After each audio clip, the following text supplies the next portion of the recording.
जय हिंद दोस्तों, स्वागत है आप सभी का डेसिमल में। इस क्लास में हम लोग डिस्कस करेंगे मैथ्स पेडागोजी।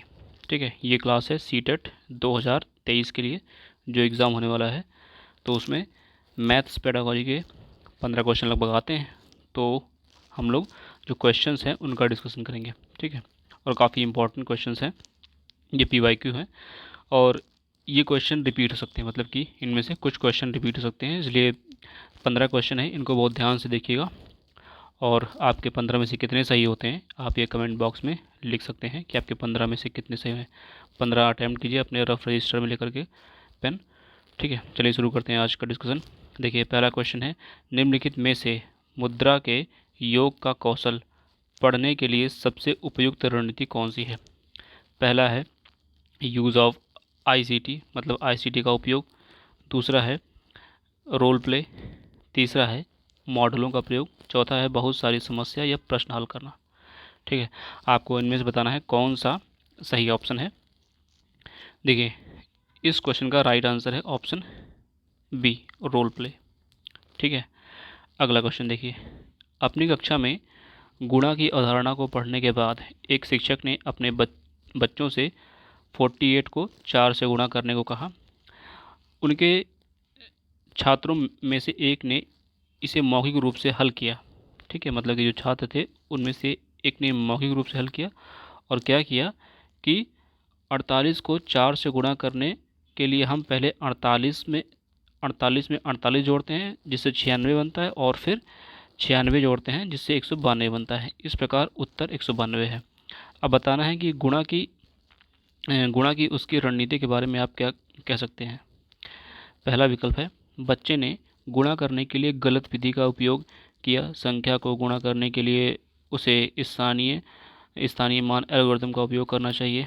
उसे गुणा की अवधारणा समझ में नहीं आई। तीसरा है, दी गई समस्या एक गुणा समस्या है और योग की समस्या नहीं है। चौथा है, उसने गुणा को बार बार योग के रूप में समझा है। तो आपको बताना है इसमें से कौन सा राइट आंसर है। ठीक है, देखिए, इस क्वेश्चन का राइट आंसर है ऑप्शन 4, उसने गुणा को बार बार योग के रूप में समझा है। अगला क्वेश्चन देखिए, बच्चों को समय की अवधारणा बच्चों को समय की अवधारणा को प्रस्तावित करने के लिए प्रारंभिक गतिविधि के रूप में निम्नलिखित में से कौन सी जानकारी चाहिए।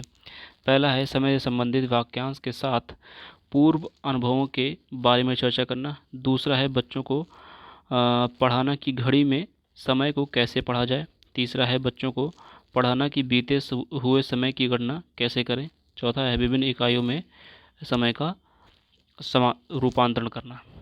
ठीक है, अब इसमें बताना है कौन सा निम्नलिखित में से कौन कौन सी की जानी चाहिए। समय की अवधारणा को प्रस्तावित करने के लिए प्रारंभिक गतिविधि के रूप में निम्नलिखित में से कौन सी की जानी चाहिए, आपको बताना है। देखिए, इस क्वेश्चन का राइट आंसर है ऑप्शन ए। ठीक है, ऑप्शन ए इस क्वेश्चन का राइट आंसर है, मतलब कि समय से संबंधित वाक्यांशों के साथ पूर्व अनुभवों के बारे में चर्चा करना। पूर्व अनुभवों के बारे में चर्चा करना। अगला क्वेश्चन देखिए, निम्नलिखित में से कौन सा मूल्यांकन का उद्देश्य नहीं है। कह रहे हैं कौन सा मूल्यांकन का उद्देश्य नहीं है। छात्रों के विकास की निगरानी करना, निर्देशक निर्णय लेना, पाठ्यक्रम की प्रभावशीलता का मूल्यांकन करना, प्रदर्शन के आधार पर बच्चों की रैंकिंग करना। अब नीचे देखिए दिया है ADBC।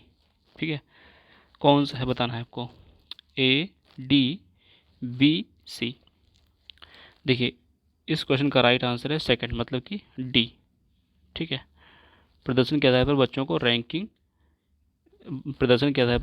रैंकिंग करना। ठीक है, प्रदर्शन के आधार पर बच्चों की रैंकिंग करना। अगला क्वेश्चन देखिए, कह रहे हैं कि उच्च प्राथमिक स्तर पर गणित पढ़ाने के लिए निम्नलिखित में से कौन सी विधि सबसे अधिक उपयुक्त होगी। कह रहे हैं कि पहली प्रदर्शन विधि, दूसरी है व्याख्यान विधि, तीसरी है गतिविधि आधारित अधिगम, चौथा है समस्या समाधान अधिगम। बताना है इन चारों में से कौन सा है। देखिए, इस क्वेश्चन का राइट आंसर है ऑप्शन डी, समस्या समाधान विधि, problem solving method, right answer है। अगला क्वेश्चन देखिए, अगला क्वेश्चन है, उच्च प्राथमिक स्तर पर गणित अधिगम के लिए निम्नलिखित में से कौन सा सबसे अधिक आवश्यक है?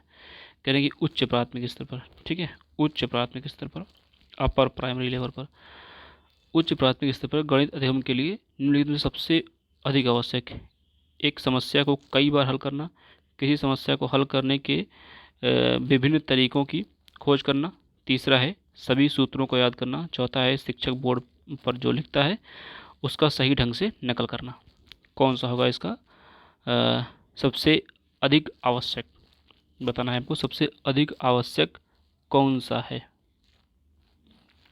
देखिए, इस क्वेश्चन का राइट आंसर है ऑप्शन नंबर 2, किसी समस्या को हल करने के विभिन्न तरीकों को खोज करना। ठीक है, किसी समस्या को हल करने के विभिन्न तरीकों की खोज करना। अगला क्वेश्चन देखिए, अगला क्वेश्चन है उच्च प्राथमिक स्तर पर गणितीय कक्षा में उपयोग होने वाली पूछताछ की रणनीति। उपयोग होने वाली पूछताछ की रणनीति। पहला है रणनीति को हतोत्साहित करना चाहिए क्योंकि यह उस बच्चे को नीचा दिखाता है जो उत्तर देने में असमर्थ है। दूसरा है रणनीति को कक्षा को कोलाहलपूर्ण बनाती है क्योंकि बच्चे बहुत ज़्यादा बात करेंगे, बच्चों के बीच तनाव पैदा कर सकती है और उन्हें शिक्षक के अधिकार को स्वीकार करने के लिए मजबूर कर सकती है। चौथा है बच्चों को उनके विचार या समझ व्यक्त करने और आलोचनात्मक रूप से सोचने में मदद करती है। तो आपको बताना है कि इसमें से कौन सा ऑप्शन सही है। क्वेश्चन को पढ़िए ठीक से, क्वेश्चन काफ़ी बड़ा है, इस तरह के बड़े क्वेश्चन थोड़ा सा टाइम लिया करिए। ठीक है, कौन सा राइट आंसर है इसमें, कौन सा बताना है राइट आंसर है। ठीक है, देखिए इस क्वेश्चन का राइट आंसर है ऑप्शन डी, मतलब 4 नंबर, बच्चों को उनके विचार या समझ व्यक्त करने और आलोचनात्मक रूप से सोचने में मदद करती है। अगला क्वेश्चन देखिए, एक शिक्षक ने कक्षा 8 के बच्चों को क्षेत्रफल मापन सिखाया। ठीक है, एक शिक्षक ने कक्षा 8 के बच्चों को क्षेत्रफल मापन सिखाया, लेकिन उनके कई छात्र क्षेत्रफल और आयतन की विभिन्न इकाइयों का उपयोग करने के बीच उलझन में हैं। बच्चों में इस तरह के भ्रम का क्या कारण हो सकता है? मतलब क्षेत्रफल और आयतन के विभिन्न इकाइयों के उपयोग के बीच में उलझन है बच्चों में। ठीक है, तो इस तरह के भ्रम का क्या कारण हो सकता है? पहला बता रहे हैं कारण, बच्चों को क्षेत्रफल की इकाइयों का उपयोग नहीं आता था, बच्चों ने विभिन्न इकाइयों को याद नहीं किया। तीसरा है अलग अलग इकाइयों को उनके दैनिक जीवन से संबंधित किए बिना सभी को एक साथ बताया गया। चौथा है कक्षा 8 के शिक्षार्थी के लिए क्षेत्रफल मापन की अवधारणा एक कठिन विषय है। आपको बताना है इसमें से क्या कारण है, भ्रम का क्या कारण हो सकता है, भ्रम का कारण क्या हो सकता है ये बताना है। देखिए इस क्वेश्चन का राइट आंसर है ऑप्शन 3, अलग अलग इकाइयों को उनके दैनिक जीवन से संबंधित किए बिना सभी को एक साथ बताया गया। मतलब अगर इसी चीज़ को उनके बच्चों के दैनिक जीवन से संबंधित करके बताया गया होता तो बच्चों में कन्फ्यूजन ना होती, एक साथ बिना उनके दैनिक जीवन से जोड़े इसको बता दिया गया, इस वजह से बच्चों में कन्फ्यूजन है, भ्रम है। कक्षा में गणितीय वार्तालाप को प्रोत्साहित करने का सबसे उपयुक्त उद्देश्य, कह रहे हैं गणितीय वार्तालाप को प्रोत्साहित करने का सबसे उपयुक्त उद्देश्य निम्नलिखित में से कौन सा हो सकता है? गणितीय विवरणों के बारे में बात करते हुए और उनका उपयोग करते समय बच्चों को एक सटीक भाषा का उपयोग करने में सक्षम होना चाहिए। दूसरा है गणित से डरने वाले बच्चों को कक्षा में आपस में बातचीत करने में सक्षम होना चाहिए। तीसरा है गणित के विषयों के बारे में कक्षा में बहस आयोजित करना। चौथा है बच्चों को गणित की कक्षा में प्रमेय और सूत्रों के वाचन में सक्षम होना चाहिए। कौन सा इसमें हो सकता है उद्देश्य, उपयुक्त उद्देश्य निम्नलिखित में से कौन सा हो सकता है? आपको बताना है कि उपयुक्त उद्देश्य निम्नलिखित में से कौन सा हो सकता है। देखिए इस क्वेश्चन का राइट आंसर ऑप्शन ए, गणितीय विवरणों के बारे में बात करते हुए और उनका उपयोग करते समय बच्चों को एक सटीक भाषा का उपयोग करने में सक्षम होना चाहिए। ठीक है,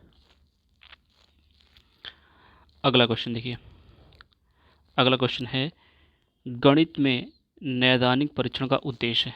गणित में नैदानिक परीक्षण का उद्देश्य बच्चों की समझ में अंतर जानना। बी है माता पिता को प्रतिक्रिया देना। तीसरा है प्रगति रिपोर्ट भरना। चौथा है अंतिम अवधि की परीक्षा के लिए प्रश्न पत्र की योजना बनाना। कौन सा इन चारों में से राइट ऑप्शन है, आपको बताना है। देखिए, इस क्वेश्चन का राइट आंसर है ऑप्शन ए, बच्चों की समझ में अंतर जानना। ठीक है, बच्चों की समझ में अंतर जानना। अगला क्वेश्चन है उपचारात्मक शिक्षण सहायक है। उपचारात्मक शिक्षण सहायक है पूरी कक्षा को पढ़ाने के लिए, पाठ की पुनरावृत्ति के लिए, खेल मार्ग विधि द्वारा शिक्षण के लिए। चौथा है कमज़ोर छात्रों की सीखने की कठिनाइयों को दूर करने के लिए। आपको बताना है इसमें से कौन सा राइट आंसर है। उपचारात्मक शिक्षण सहायक है किसके लिए? देखिए, उपचारात्मक शिक्षण जो है वो कमज़ोर छात्रों की सीखने की कठिनाइयों को दूर करने के लिए होता है। ठीक है, कमज़ोर छात्रों की सीखने की कठिनाइयों को दूर करने के लिए। अगला क्वेश्चन देखिए, अगला क्वेश्चन है निम्नलिखित में से कौन सी एक गणितीय प्रक्रिया नहीं है। 4 प्रक्रिया दी गई, कौन सी एक गणितीय प्रक्रिया नहीं है। कह रहे हैं मानस दर्शन, रटना, आकलन, मापन। कौन सी गणितीय प्रक्रिया नहीं है? देखिए, बहुत सरल आंसर है रटना। रटना एक गणितीय प्रक्रिया नहीं है। अगला क्वेश्चन को देखिए, कह रहे हैं गणित सीखने में त्रुटियां एक महत्वपूर्ण भूमिका निभाती हैं। गणित सीखने में जो त्रुटियां हैं वो महत्वपूर्ण भूमिका निभाती हैं, एरर जो है वो महत्वपूर्ण भूमिका निभाती हैं। ये कथन है असत्य, क्योंकि लापरवाही के कारण त्रुटियां होती हैं। दूसरा है सत्य, क्योंकि त्रुटियां बच्चों की सोच को दर्शाती हैं। तीसरा है असत्य, क्योंकि गणित सटीक है। चौथा है सत्य, क्योंकि त्रुटियां प्राप्त अंकों के बारे में प्रतिक्रिया प्रदान करती हैं। ठीक है, अब इन चारों में से कौन सा सही है वो बताना है। मतलब गणित सीखने में त्रुटियां एक महत्वपूर्ण भूमिका निभाती है, ये कथन कैसा है, सही है, गलत है, क्यों सही है, क्यों गलत है, चारों में से बताना है कौन सा सही है। देखिए, इस क्वेश्चन का राइट आंसर है ऑप्शन डी, सत्य, क्योंकि त्रुटियां प्राप्त अंकों के बारे में प्रतिक्रिया प्रदान करती हैं। ठीक है, अगला क्वेश्चन देखिए, क्वेश्चन काफ़ी बड़ा है। ठीक है, क्वेश्चन को ध्यान से पढ़िए। क्वेश्चन है आकार बढ़ते समय आकार पढ़ाते समय, मतलब कि कह रहे हैं कि यहाँ पे शेप पढ़ाया जा रहा है। ठीक है, शेप, वाइल टीचिंग शेप। आकार पढ़ाते समय एक शिक्षक ऐतिहासिक स्थानों की यात्रा की योजना बना सकता है। कह रहे हैं कि एक शिक्षक ऐतिहासिक स्थानों की यात्रा की योजना बना सकता है, क्योंकि अवकाश समय प्रदान करने की आवश्यकता है, क्योंकि अधिकांश पाठ्यक्रम समय पर पूरा हो चुका है। बी है यह संचार कौशल में सुधार करने का अवसर होगा। तीसरा है आकार हर वस्तु का एक अभिन्न हिस्सा है और इस तरह की यात्राएं विषयों में संबंध को प्रोत्साहित करती हैं। डी है शिक्षा बोर्ड द्वारा फील्ड ट्रिप की सिफारिश की जाती है, इसलिए इसका आयोजन आवश्यक किया जाना चाहिए। नीचे कोड दिया हुआ है। ये तो चारों स्टेटमेंट हैं, बताना इनमें से है ये कौन सा सही है। ठीक है, इन चारों में से पहला है ए बी या सी या बी सी या ए सी डी। इन चारों में से बताना है कौन सा सही है। देखिए, इस क्वेश्चन का राइट आंसर है ऑप्शन बी, मतलब केवल सी।